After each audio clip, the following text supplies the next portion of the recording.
ka-person, another day, another vlog.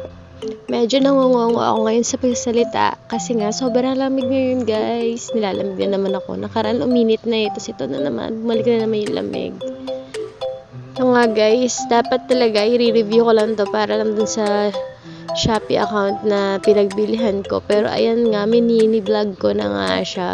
Syempre, for the content, and syempre na rin, para mapakita ko rin sa inyo talagang sulit yung 110 pesos ko lang to nabili, guys.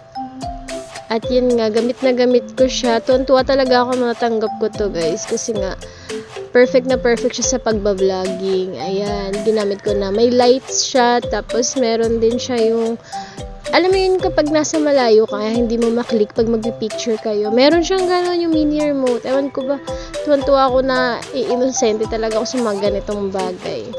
At ito nga yung pangalawang parcel ko guys. Ayan, para sa fries ko kasi yan. Para yung sa nilulutuan namin ng ulam, ay hindi na namin masyado ginagamit sa pagluluto ko ng fries. At yung asawa ko nga, tinatanong ako, ito lang yung laman ng box. And yes, dada, ito lang talaga yun. At yun lang muna mga ka-person. Bye! See you again!